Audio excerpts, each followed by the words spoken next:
and all of a sudden they're in a ventilator and boom, boom, boom. But I have a little special guest right here. I'm gonna bring somebody in my live right quick, and let's talk about a little something. I'm looking for the person. I'm looking for a person. Looking for somebody. Hold on now. I'm trying to find them. Now, you know I'm a little slow with technology. Technology is not my thing. I'll find them. Here we are. What's wrong? I hate this phone. I need a new phone. Hold on, y'all. Oh, crap. Okay. I'm looking for somebody, okay? Hold on now. Hold on. Hold on. I'm looking for him. I'm looking for you now. Hold on now. Y'all know my phone is a little crazy, because you know what I'm saying? I was playing around the pool with Offset and whatnot, and this man, no, not this person. I found him.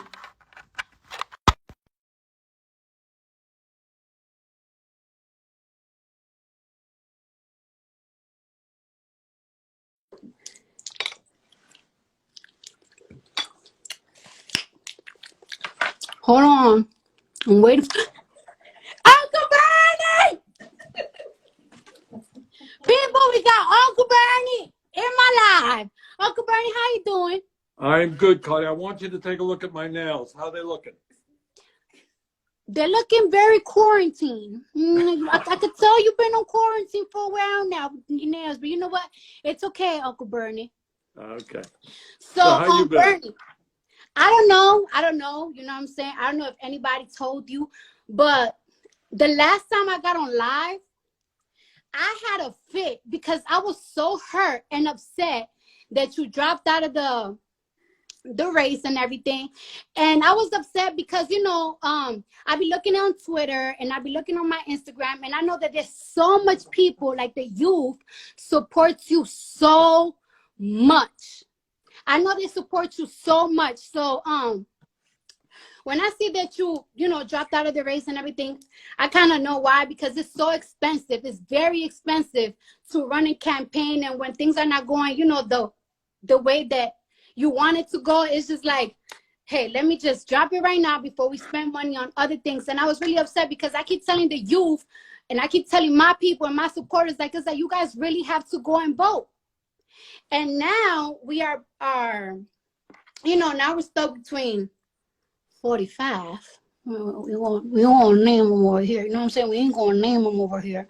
So now we have 45 and Joe Biden. And you know me, since I've been so on you and so focused on you, I haven't really done my research well on Joe Biden. I kind of do, but not as much. And you know, I'm just gonna go with Joe Biden because I cannot see the next step of America being ran by number 45. Like, I think, and I don't know, you tell me, I think we are going to enter like a recession.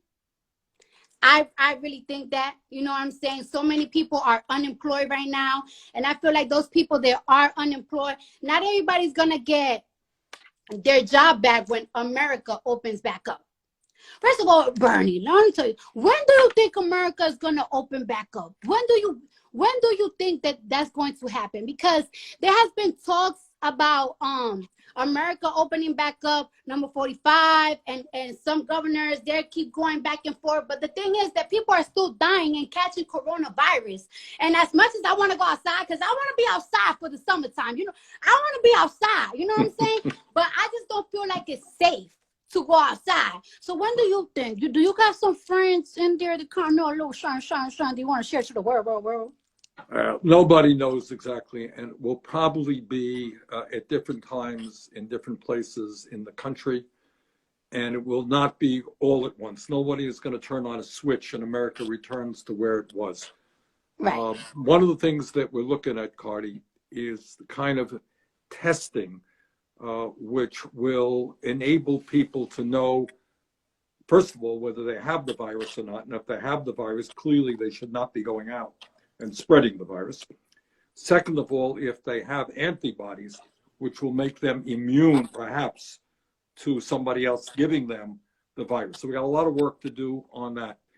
Yeah. What you said a moment ago, what has to be said over and over again, a lot of people are hurting tonight. You know, a lot of people have lost their jobs. They're worried about how they're going to get food for their family, how they're going to pay their rent, pay their mortgages. And in Congress, some of us are trying to deal with those issues as well. Yeah, and like the jumps of deaths is crazy right now. Like right now, America really have the most deaths on coronavirus patients, victims. Like I think it's now 25,000 and more than that, 30,000 now. Yeah, we surpassed Italy. Yeah, which is so crazy to me. And what I'm seeing, ways that they are preventing, I don't think that this will happen in America, because America, I love my privacy, but in Wuhan, ways that they are preventing people from spreading the virus is like they're controlling where are people going. Like every single time that people get out of their apartments, they have to, like, I don't know, do a certain type of scanning. Every time they pay for something, they do a certain type of scanning. So when somebody goes to the hospital with the coronavirus, they can detect where you got the virus, and they can advise you that you've been around a person that has the coronavirus. And that's what they're doing in Wuhan to prevent the virus. But I don't think that as much as I would like the coronavirus to start spreading, it's just, I don't know, that's just too much information on the people. And well, the balance here, and it's a tough one. Yeah. We have to stop the spread of the disease. Yes.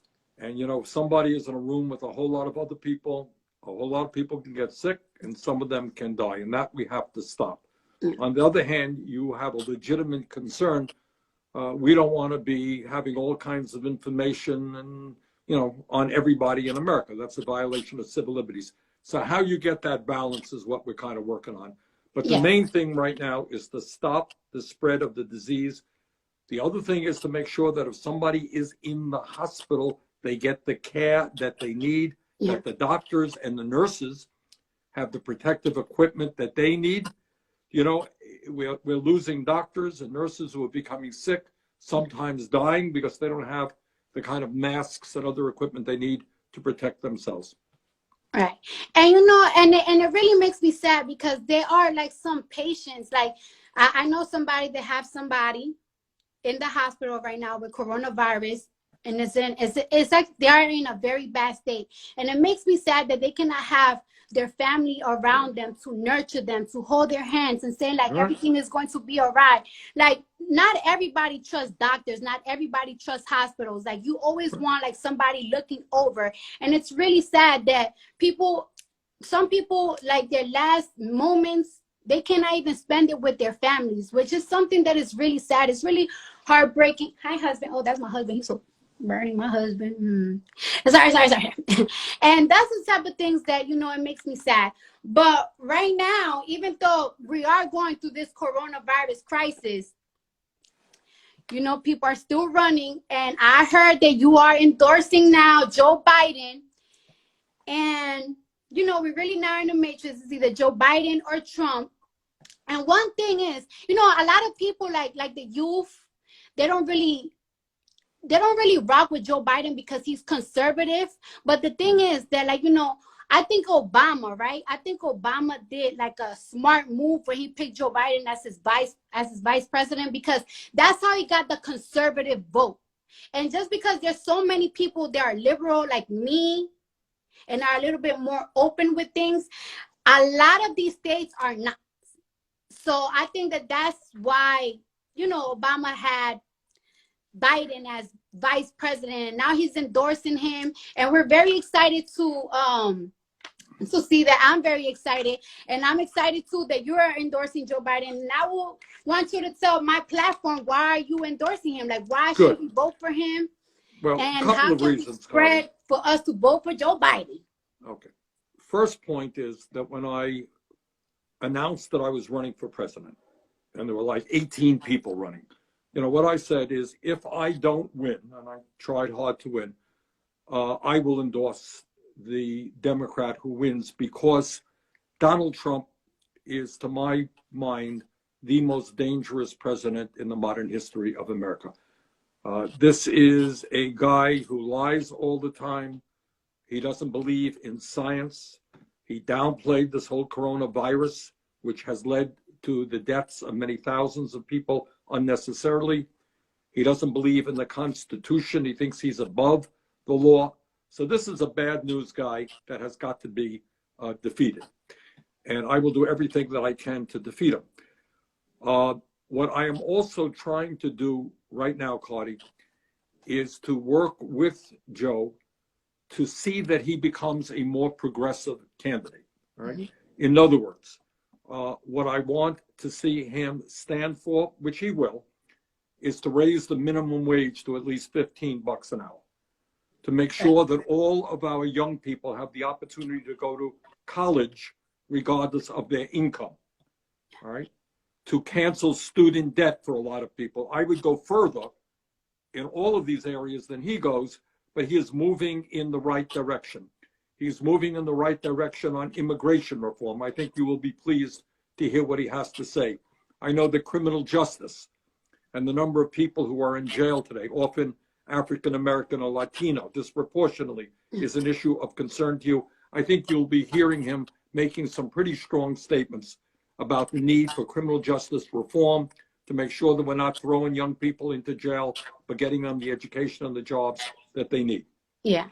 And, even like right now, people that are in jail, they are not being protected as good as they should with this coronavirus. And one thing that baffles my mental, right, about number 45 is that, when this coronavirus news was hitting and everything, he just kept blaming that this was a move of the Democrats to make him look bad, that everything that the Democrats do is bad propaganda, right, to make him look bad. But the thing is that, honey, you don't need the Democrats to make you look bad. You make your own self look bad. There were so many chances that he had when interviewers asked him questions that he couldn't answer with the right answer that would make people be like, okay, he actually cares. And instead of him giving a right answer, he just shuts them off or just degrades them. And it's like, you don't need no Democrats to make you look bad. Sir, you make your own self look bad.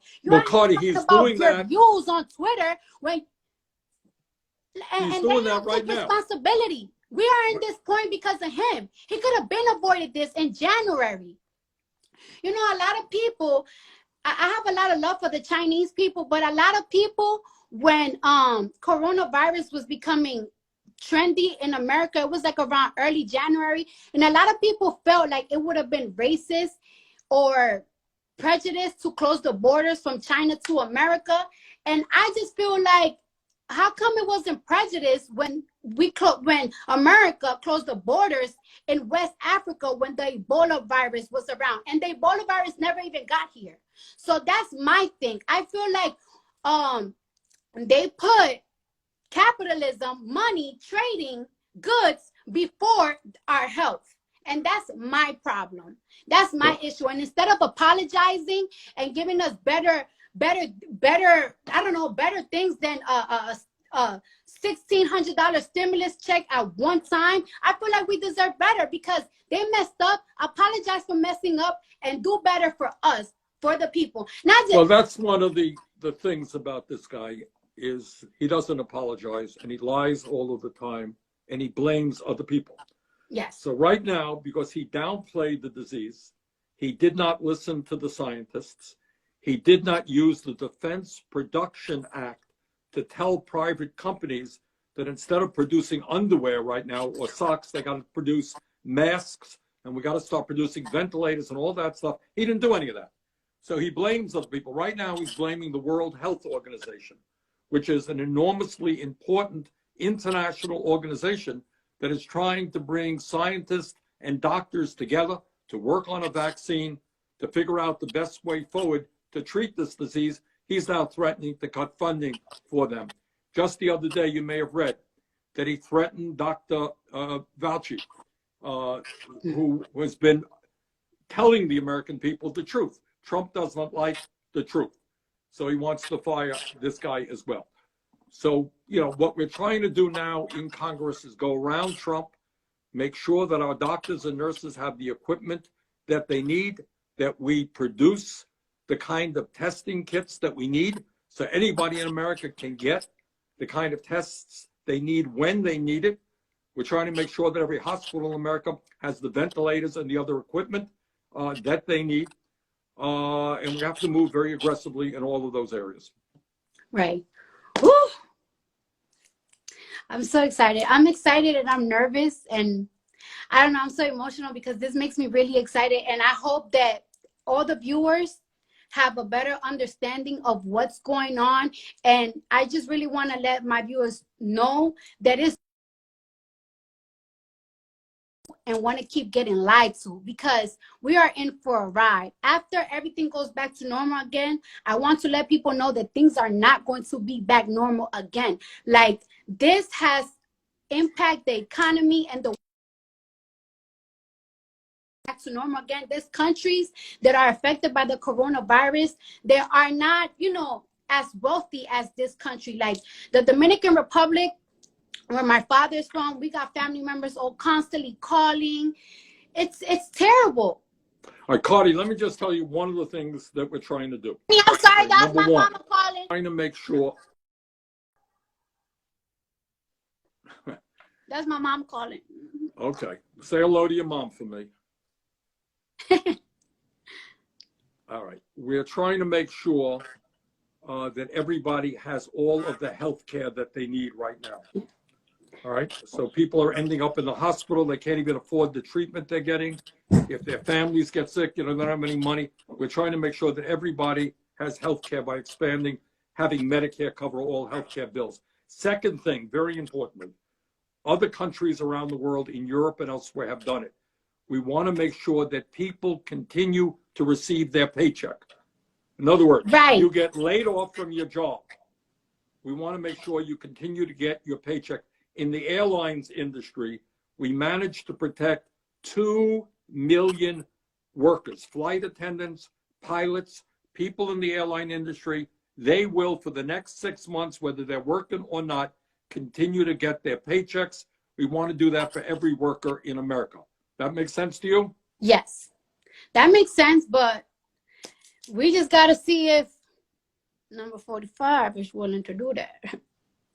Well, we're going to make him an offer he can't refuse. We're going to put a lot of pressure, and I hope your viewers work with me and others in Congress in demanding that Congress stand up for workers, because a lot of people are hurting today. They're worried about getting evicted from their apartments. They're worried about not having enough food. They're worried about going bankrupt because they can't pay their debts. And Congress has got to be bold and stand up for those workers. Right.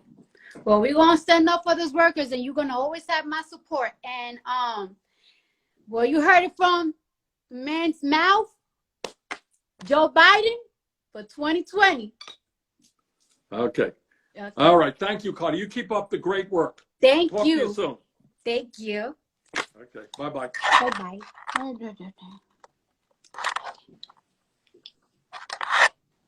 Well, guys, you heard it from the source's mouth. You see what's going on out here. Better make the right choice. It's a little sour. It's a little sour. Take this off. I want to be covered for Uncle Bernie. How baby girl used to say it, Uncle Bernie. Heard it from the source's mouth. And now, because it makes me sad, like, I know a lot of people, I know a lot of people that really can't relate, but I literally know somebody that has a family member in the hospital, and